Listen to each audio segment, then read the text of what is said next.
Roll call, Alder Dorf. Yes. Here, Alder Corpus Dax. She's here. And Alder Galvin is here by phone, coming in to Zoom shortly. Alder Johnson's here. Approval of the minutes for September 14th, 2021. So moved. Sucks. We have a motion by Alder Corpus Dax, a second by Alder Johnson. Is there any discussion? Seeing none, all those in favor say aye. Aye. Opposed? Motion carries. Item E, regular business, number 1, consideration with possible action request to fill the following replacement positions and all subsequent vacancies resulting from internal transfers. A, truck driver, Public Works. Any questions? No questions. Motion to approve. Second. We have a motion by Alder Corpus Dax, a second by Alder Dorf. Any discussion? Seeing none, all those in favor say aye. Aye. Opposed? Motion carries. Item B, mechanic fire. Any questions? None. Do we have a motion? I move to approve. Second. We have a motion by Alder Dorf, a second by Alder Corpus Dax. Any discussion? Seeing none, all those in favor say aye. Aye. Aye. Opposed? Motion carries. Item 2, consideration with possible action. Health, dental, vision, life, and disability benefits starting on January 1st, 2022. Staff. So you have in your packet a memo that described the 2%, and then you also have the fixed costs that we have for the health fund and then the dental fund as well. So last year we did a market analysis of all of our benefits, and we added the family savings plan. Because of that, we had a 0% increase for premiums last year, and this year we're anticipating we'll have a 2% increase premium. The dental plan is calling for a decrease, but we'd recommend that we keep that flat. So if there's any questions about the fixed costs or any other questions, we can go ahead and answer those. Excuse me. One thing I should add too is that the health fund is calling for about a 1.27 increase, I think it said. That could be lowered if we have a better rate for our stop loss premium. But at this time, we're recommending a 2% because we are running a little bit higher in our projections right now. So we think it'd be a better idea to be a little above the recommended of 1.2 and go to a 2% increase. Alder Johnson? Chair, can I speak? Oh, sorry. Yeah, just go ahead, Alder Dorf. All right. So has this been run past the employees, and do they have any concerns? We ran this past the benefits committee last week, and it seemed like there was a pretty good understanding that a 2%, why it was being recommended. You know, I think whenever there's an increase to any type of, benefits, there's always kind of a concern about that. But for the most part, they understood the rationale behind it and why we were recommending a 2% increase. And I guess to give a little bit more background on that is last year, because of COVID, there was a lot of elected procedures that were foregone. Then at the end of the year, there were a lot of procedures that occurred. Those claims ended up being put in January of this year. They were paid out in January. So it really kind of spiked our costs for this year. So we're hoping that'll taper off a little bit and we'll catch up. But that's some high claims in January. And then we have some other high claimants as well. But that's why we're running kind of hot at this point. Okay, I would move to approve. Second. And I just have one question before we take up a vote on that. Joe, do you know when you're looking at, whether it's private sector or other government entities in terms of where they're trending for increases, do you know kind of where that market trend is right now? I wouldn't know the exact trend on increases, but I think we have in here, I'm trying to look in the packet. Or perhaps even if you've got some general thoughts about maybe where that number's been in the past, even for the city of Green Bay. Yeah, so I think, I don't have that data with me, but typically what there is there's M3 with their book of business, they have an average cost per employee that I think we're about 16,400. And I think the range of that is, I think it's around 15 to 17,000. So I think we're right in where we should be market wise for the public sector. Okay, so when I'm looking at the form that was provided here by M3, I'm seeing medical trend 7% increase, prescription drug 10%. So basically what we're saying, and I really want to simplify this and understand it. What we're saying is of that blended rate of 7.7%.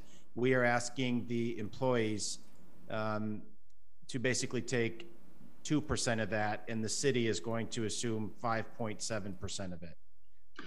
No, I think when we look at the trend assumptions, what that means is they are anticipating that the market in healthcare will increase about 7% for medical and will increase 10% for prescription. And then when you look down and you see that they're recommending a 1.27% increase, that is the increase that goes into the premiums. And then the premium is being shared percentage-wise by the employer and the employee contribution. And Diane, is that, I believe that's correct, right? That's trying to understand as well. Yes, that is correct. Okay, so overall then what the presumption here is that what the city of Green Bay will be experiencing is less than what the market trends are suggesting. I believe that would be correct. Okay. Well, I guess in the sense of healthcare costs, but other public or private entities. Right. Yeah, I understand that. So. Okay, so there is a motion from Alder Dorff. There's a second from Alder Corpus Dax. Is there any other discussion? I think Alder Galvin might be on. Oh, he's waiting for someone to admit him. So please admit him. But no, I have no other discussion. No. Okay. All those in favor of the item say aye. Aye. Aye. Any opposed? Motion carries. All right. I'm going to keep going until we see Bill.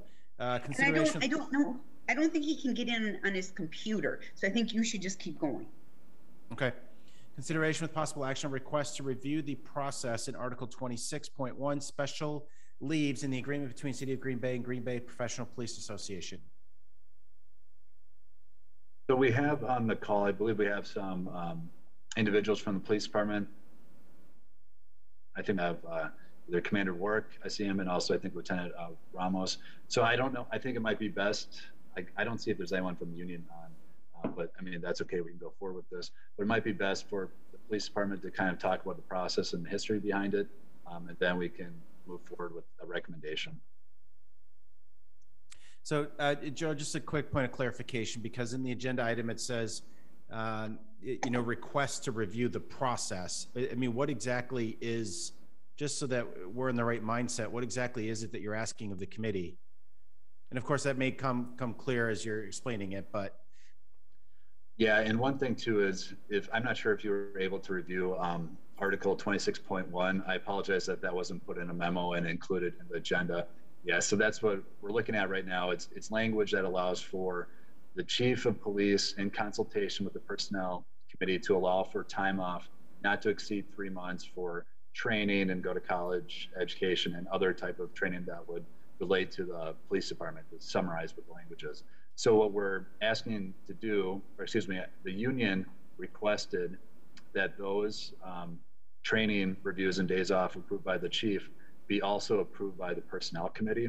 And that's where I think for some time we've only had the chief of police approving those times off. So Commander, so what we're asking to do is maybe explain the history behind it. Commander Work can do that. And then from there decide what is the process we want going forward to be consistent with the contract languages. So may I ask again to admit Alder Galvin? He's still trying to get in. He would be a 639-4640 number. And City Attorney Chavez, are you able to do that? Oh. There he is. I see him on the screen. Yep. Okay. All right, I'm here. I'm sorry, everybody. I apologize. Brian's just going to keep going. Yeah, so Joe, I mean, is this a time sensitive item? Because I think with this committee not having reviewed Article 26.1, I would feel a little bit at a disadvantage in terms of making a decision or recommendation. Can you provide some insight on that? I guess Commander Work, is there anyone from the union that is on today? Let me look at the people that are logged in, and I do not believe that is the case. And I'm okay still, getting information, background. I think that, but if it's not time sensitive, I'd almost encourage us to hold on a decision or recommendation so we've had an opportunity to review that document. Yeah, I'm I okay could- with that. Oh, go ahead, Yep. Commander Ward. I could explain the history, but know that there are some employees that put in requests already to do that, and we're waiting on the decision of waiting on the direction from the personnel committee to proceed. So if I could just give you the brief history on this, I've been with the department for 20 years, and I've asked the people that were in training prior to me being a supervisor. So my history and historical perspective will go back at least 20 years. There's the line Director Falls just explained that the chief of police, in consultation with the personnel committee, may authorize a leave of absence. Now, that contract article specifically pertains to leave of absence for variety of reasons, to include training. In the workings of the police department, an employee would submit a request of leave of absence to attend a training course that they wanted to pay for themselves, like firearms, defense and arrest tactics, where they would take the initiative to put themselves through training that they would not have the department sponsor them, but they would sponsor themselves. In turn, they're just asking for their duty time to go to that training. So going back 20 years, the training division has always looked at those requests and provided reasons for approval and for denial. In your packet, you'll see an Excel spreadsheet from 2013 to present day. In that spreadsheet, it specifically talks about or names the employee, the training, the dates, and then the hours that they requested for a leave of absence. Majority, and I would say high percentile in the 90 percentile, are for a day, no more than 5 days. And the rare occasion there are training classes that go beyond that, but majority is a day here, day there. So it is just from the training division's perspective, an employee wanted to better themselves, giving the duty time if staffing and it didn't cause overtime. We had authorized that in the past. In working with the association and updating forms, and one of the forms that also is included in your packet, specifically one from Officer Sleater, on the bottom of that form, I believe it says committee approval. The association asked if we sought a committee approval, and well beyond 20 years, we've always just made the decision internally in the police department. So we are looking, in working with the association, they asked if we could bring this in front of the personnel committee for direction on what consultation actually means, and then provide the committee or come up with some recommendations or guidance going forward. So to answer your question, I know that's a long response, but this is not time sensitive. There are people that are providing requests to attend training on their own dime, that if we choose to table this to the next meeting, those people will just have to wait that much longer. So either Okay. way, we're good. Thank you for that explanation, Kevin. This reminds me a lot of a couple of years ago when I had brought forward a communication to stop the process of individuals having to ask to go to out-of-state training. That to me just seems like an administrative decision. So the fact that this committee is having to approve training requests, that again, to me seems like an administrative decision, not a policy decision. Is that really what we're talking about here? Well, if I could. Yeah, Yes, go ahead. could I- Del. All right. So, and I go obviously farther back than Kevin. The main reason this came into play was because the union was playing the senior most qualified person goes to training. And the example I can give you is I was a night shift sergeant. They wanted me to become a firearms instructor so I could instruct officers on the night shift and qualify them on the night shift without having to pay the range master overtime to come work nights or to pay officers overtime to go day shift to get qualified. So they sent me to training for 2.5 weeks. I got done, and the union promptly filed a grievance saying that there were 5 people senior to me that could have gone. The end result was they ended up having to send 5 officers senior to me to training for 2.5 weeks on a company dime who never qualified one officer in their entire career. So then we came up with this kind of workaround where officers wanted to get certifications to become instructors or to expand their education, and they were willing to do it on their pay for the the process to go. We didn't have to post for it, and so the city said, well, okay, we'll give you the time off. We won't charge you like personal days or vacation days or anything else like that. But there was an expectation that anyone that did this owed the city of Green Bay, in so much as they owed them that if we asked them to talk to an officer about use of force or de-escalation or anything else like that, that they would be willing to do that on duty time. And so that's where it morphed into what we have now. Alderdorf? So I'm just trying to clarify.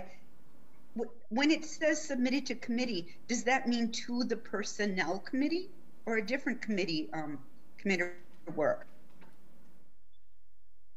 And you, okay. Well, I mean, we all assume it's a personnel committee. Okay. So that's why, you know, going off what Alder Johnson said about the out-of-state travel, that's a perfect example. Take out out-of-state travel and put in training requests.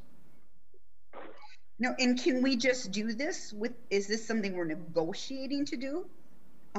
Director Falls? He is just unmute. No, I think the association just wants us to seek guidance from the personnel committee on how the committee wants to proceed. And whatever the committee decides, we can then go forward with it. I believe the association, in speaking with them, they just want to include the personnel committee so that we are indeed following the contract. Yeah, sorry about that. Yeah. So I think what I will jump in and say is there's probably multiple ways we can interpret the contract. It says in the language, chief in consultation with the personnel committee. So I guess what I would say is your options are either to have every single person, every single training request come to the personnel committee, or I think maybe what a motion would be tonight is to give authority to the chief to make these decisions and then maybe have a report once a year so there's input from the personnel committee on how this goes. That might be a good common ground. And I'm sure there's many other options you could pick too. What do you think, Alder Johnson? Yeah, I'm good with that, with a caveat, and I'm good taking action on it tonight with the caveat that that Article 26.1 documentation of that be included in the next council packet, so that members of this committee and of course the full council can review that beforehand. This just seems to me to be a really basic administrative decision. I don't know why we're telling the police chief how to run his department. He can figure that out. So I think we can go forward tonight. Don't you? Do you think we still need to read Yeah, I think so that? too. If you make that motion, okay. Alderdorf. Yes, I will make the motion. Well, let's see. What did you want? What Joe said or what you said? I think what Joe said, and then include Article 26.1 in the city council packet. Okay. All right. Yes. So would you please, as part of this motion, to include Article 26.1 in the city council packet and to allow the chief of police to make these decisions and submit to the personnel committee once a year a report? Is that often enough? Or you want it more often? Once a year, submit a report on training. I'll second. All right, is there any further discussion? Seeing none, all those in favor say aye. Aye. Aye. Opposed, motion carries. Alder Galvin, I'm gonna hand it off to you now because I have to hop off. So we are on item number 4. All right, I'll be honest with you, I don't have access. I couldn't get access to the agenda, so if someone wants item to number just... 4 is update and discussion on Green Bay Professional Police Association labor negotiations strategy. Director Falls, did you want that in closed session? Do you need that? Yeah, so City Attorney Chavez is going to be taking over right now, and I think the answer to that, well, I'll let her answer that. The answer to that is yes. So Alder Galvin, I will, if we need to do something regarding the agenda, the next items, do you mind if I just go ahead and take over them? Absolutely. Okay. Absolutely, you go ahead. I'll be here on the phone. So I will move that we go into closed session. Second. Is there a second? Second by Alder Corpstex, and I'll read the language.